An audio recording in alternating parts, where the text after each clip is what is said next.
everyone, this is May. I am back from the Amazon, and it has been 3 weeks of intense journeying. And I'm actually finding words trying to speak about it. So the best way, since I'm an extrovert, the best way is to bring on a couple of girlfriends and just start talking and see what comes out of me. So my bestie girlfriend Jessica Hodari is here. I'm so happy and so grateful that you said, of course, I'll come and talk with you and whatever it is you want to talk about. Jessica, welcome. Thank you. And I just wanted, like, for a technical thing, I was just looking over at the Google thing, and it looks like people are joining the old event. Oh. Well, that's why I'm going to go post the link. Let me go do what I got to do. Okay. And then we have Lynn, which is not camera ready, so she just has her beautiful picture. She's my tech wizard guru. Oh my gosh, without her, I'm totally, fucked. So I'm so glad that she's here managing us. And also, she loved to be in on this conversation too. So here we are, and we're going to try to hold this to about a 20 minutes to 30 minutes conversation, and really trying to focusing on what the hell did I learn from this whole big Amazon trip that might be useful for your life also, and might save you a few mosquito bites if you didn't want to go to the Amazon and get this learning. Oh my God. Let me just start with that one. The only thing that kept me sane for 15 days in the Amazon was this knowing from one of the shaman was, they said, the only reason why the conquistador didn't conquer the Amazon and kill off all of us indigenous people was because the mosquitoes. They ate them up, and they just couldn't stand the mosquito in the Amazon, and so they left. So that was the only thing that kept me sane and not ran out of that jungle and go, get me the hell out of here. So that's all I'm gonna say about the mosquitoes. Anyway, so where shall we start? Do you have any question that you want to ask me, or shall I just dive in, or what shall we do? Yeah, well, I guess there were, as I was kind of following you on Facebook as you were gone on your adventure, I guess what really struck me is obviously when you're out in the Amazon, you're not all glammed up. It's sweaty and mosquito-y and kind of safari-ish. And I wonder, I guess I could imagine that stuff would really stretch you, aside from any of the personal growth that you already went there for, right. But just the unusual environment. You were talking about not having Vietnamese food, and it's you don't have the food you're used to, you don't have the environment or the temperature or the non-mosquito and lifestyle you're used to. So I'm curious, what aspects of the shadow that stirred up for you, and what did you learn from? Wow, what an awesome question. It was so huge. I mean, I'm always in some illusion that things are not that bad.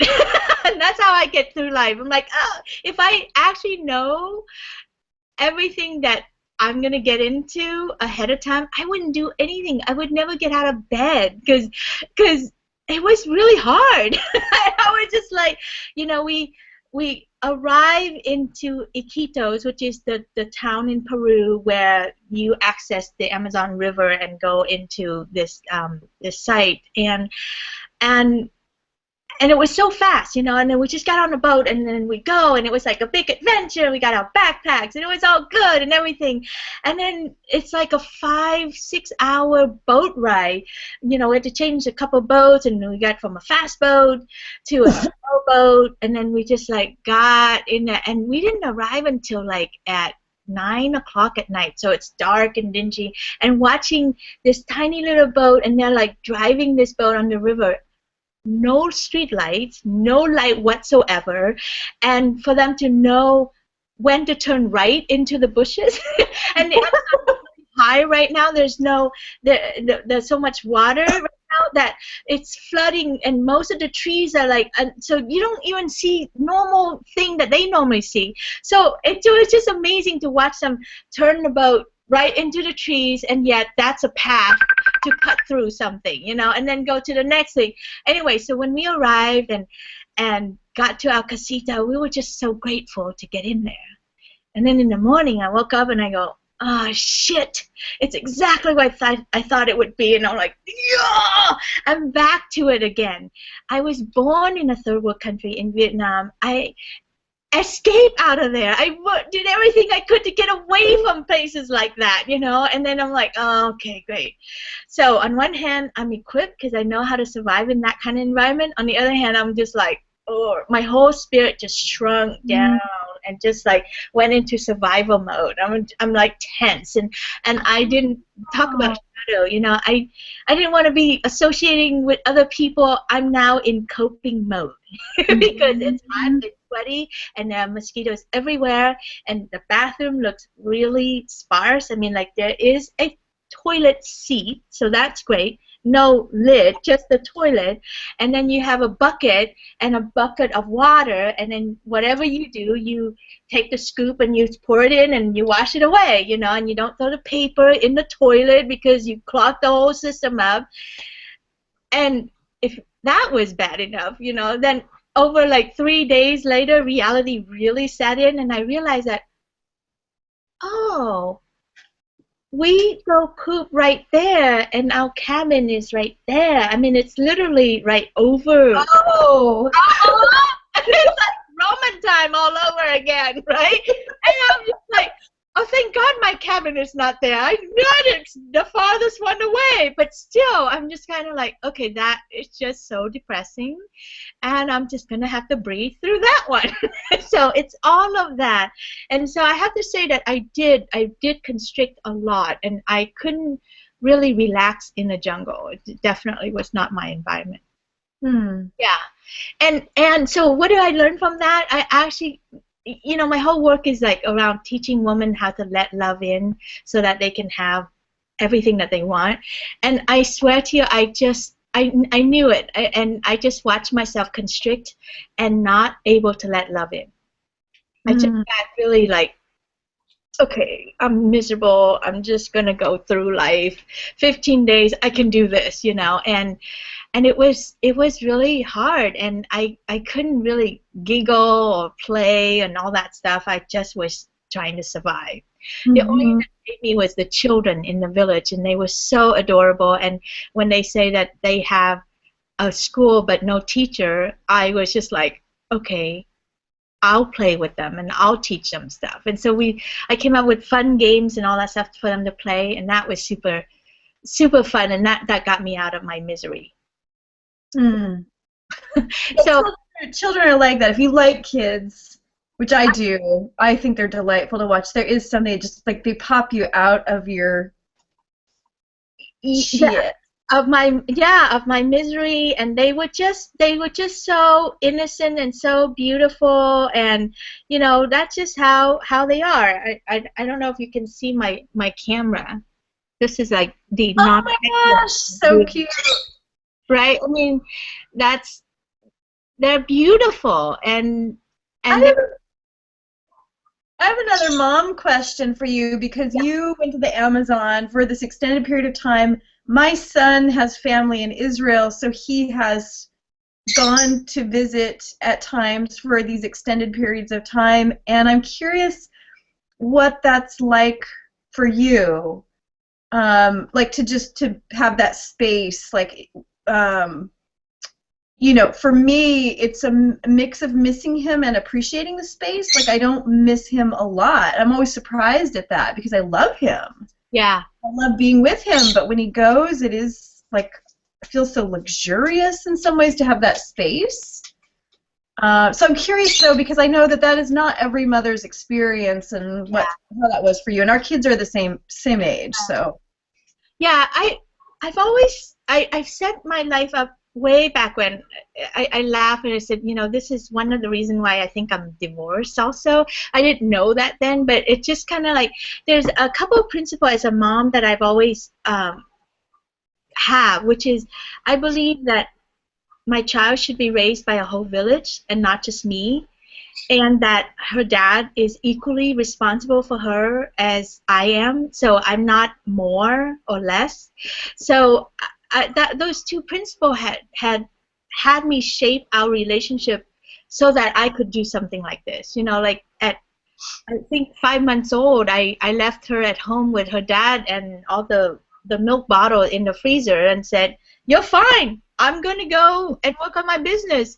You gotta take care of this child." And then he's standing there and going, "It's not the same. I don't have those boobies that you do." And I'm like, "You'll be fine." But I did miss her terribly because of environment where she and Abraham Hicks recording on my phone, her pictures and Abraham Hicks on my phone and a fan, just a simple fan were the three things that kept me, kept me saying that I could just hide and go to my happy places with. I just looked at all of her pictures on my phone and I just kind of breathe her in and just go, one day soon I'll be back. Anyway, I wanted to share a little bit about this. Yeah. Behind me. This beautiful piece of embroidery was done by the woman at the tribe that we stayed at. And the tribe's name is Casa Shapibo, and I just love them. And so they actually, part of how they make money is they hand embroider these things, and she actually came up with this design. And so this is actually the design of the ayahuasca plant that had healed us and cured us and gave us so much access to our consciousness that was the whole reason for this trip. Why I went to the Amazon was I really wanted to experience the ayahuasca medicine and see what people are talking around opening your consciousness and accessing something higher. Mm-hmm. And so we got to do 5 ceremonies of that, and it was so amazing and awesome that it still continued to speak to me, and they warned us about these things. They're like, the plant will continue to speak to you, will work through you, and just keep listening. And so that's what's been happening. Is like I come back home and I actually have a hard time finding words and putting things together or diving into the circumstances of life. I'm just kind of floaty and all this stuff despite my best to just be here, and I think the plant is still talking to me, and I still feel very moved by the whole experience, and I feel very grateful to got a glimpse of what's available to me and to all of us, access-wise. Mm-hmm. I don't know. Have you done ayahuasca before? I've done San Pedro, and I've done some other things, but never ayahuasca. So that's like the last thing on my list of just the kind of like journey medicine. But I have, yeah, it's so different for different people. Like, some people have more of like a physical healing, like there's some illness and then it's just not an issue anymore. Or for some people it's more spiritual or emotional. Or I've known women who have done it for depression, and I thought that was so interesting. So I'm curious if there was anything specific you went there kind of hoping it would address. Well, at the physical level, I was I'm entering into menopause, and my body is kind of whacked out, and so this last year my period has been really weird, and then in this last 6 or 9 months I've been bleeding nonstop, just like nonstop, and sometimes profusely, and I'm just kind of like, Jesus Christ, this got to stop. And I didn't know how to fix it, and I went to different doctors, and they kind of like scratched their head kind of thing, and I'm like, great. Anyway, so I was secretly wanting her to help me with that, and my periods actually straightened itself down. I actually stopped bleeding. I actually had a cycle for 3 days, and then it stopped, and like I'm really kind of Mm. Yeah, so I'm just kind of sitting with that and really looking at what do I need to do to maintain that. So I certainly hope that that's what it did for me. I don't know if I made this up, but my first journey was all about that. I mean, I didn't go anywhere fancy. I just felt the medicine went into me and just went through all parts of my body and just kind of like pull out all the toxin and just started moving through. And I just spent like 4 hours just observing this medicine through my body and not freaking out or anything like that, but just really being conscious and being connected to her. So that was my very first journey, was I think just rebalancing my body. Mm-hmm. Yeah. And getting ready to fly. Like for me, it was like getting ready to fly, because it's not that easy to access your right brain and open up to the whole universe, you know. And not for me anyway. I'm very practical and grounded, you know, so I can't take off. So I had several like launching ceremony to just get me a little more out there so that I can access anything.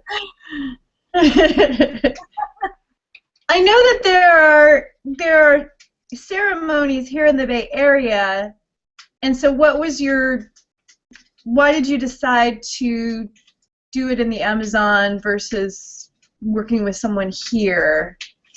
And would you do it again the same way, or what is there for you moving forward? I have this thing where if I'm going to do something, I like to go to the source. So that's one of the reasons. And the other thing was I was just called. I mean, when I just never in my life was I thinking that I'm going to go to the Amazon on 2015, you know. But out of the blue, it just kind of like hit me, and it's like, oh, you should go to the Amazon.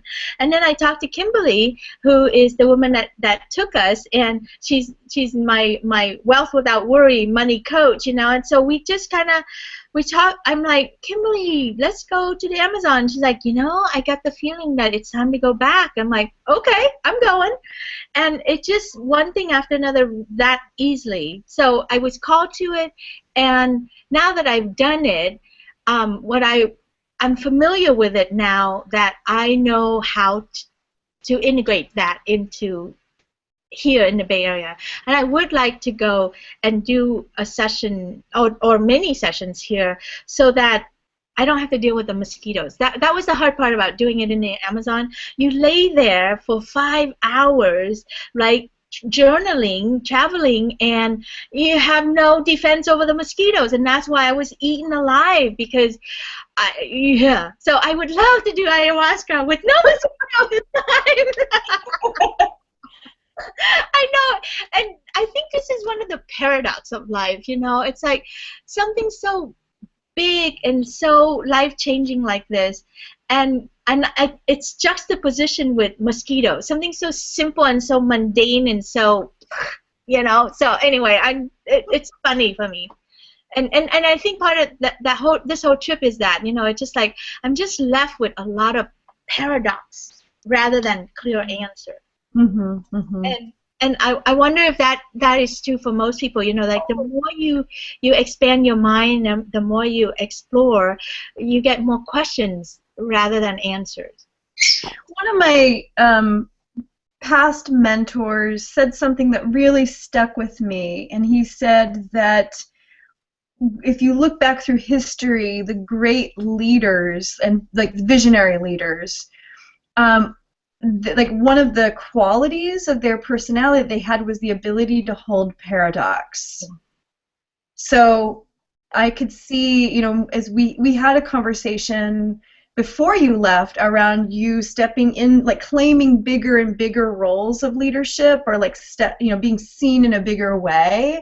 Yeah. And so it seems so perfect that you're being expanded to be able to hold that all is true. Things that seem to contradict one another are both true, and I think that allows you to be very expansive and to lead from a very expansive place. Yeah, and from compassionate, you know, like one of the things that I saw that was so beautiful, what a beautiful paradox, was I watched a shaman struggle with money. You know, and here they are. They have this beautiful, you know, indigenous knowledge that got passed down to through their family and their deep knowing, and that they can take us into this realm that we have no idea how to even travel in there, and it opens the whole world to us, right? And they struggle with money. They don't know how to work with it. They struggle with greed. They struggle with fairness and how to be fair and how to, you know, do all these things. And it was so precious and gorgeous and you know, so human.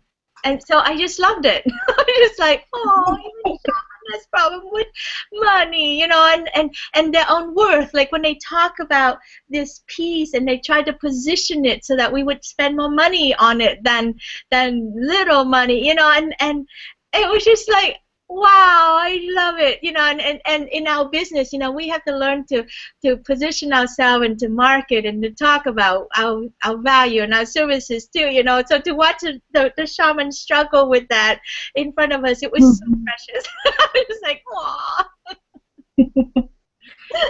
Is there anything else that you wish I would have asked you? Let's see. I'd love to share with you one of my journey, that like the biggest journey that I got. That was just so awesome. I mean, like, I have good news. I guess I wanted to share. I have good news. Well, the third ceremony where I actually did get to travel some, it was, I just felt this most amazing sense of love that was available to me and to all of us. And I think all of us had one or two or some kind of our own experience of that amazing love. And this one was so cool. It was just so joyous, and I was so serious. I'm like, no, I can't travel yet. I got to regulate my breathing so that I'm not gonna die doing this, you know. I just make up stuff in my head, you know. And the spirit was like, come on, man, let's go play. It's really fun. I'm like, no, I have to do this. And no, come on, let's just let it go. It's really fun. So it was just like hilarious to watch how I struggle and maintain this physical body and how heavy and laden that is. And when I let go and it was just like out there, it was so much fun.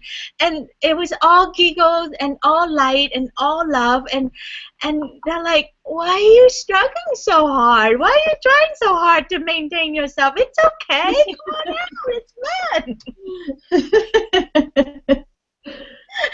So I guess I think that's one thing I want to bring back is just like, gosh, you know, when we let go and really expand our mind and go to the right side of the brain instead of the left logical side, it's really fun. Have a great time, enjoy yourself, and be careful and just go, you know. So anyway, I just thought that was just super precious, and to be in relationship with myself from that place. Mm-hmm. So we talk about unconditional love and we talk about joy and bliss, and I got to feel it. Yeah. Awesome. So I just want to bring that back.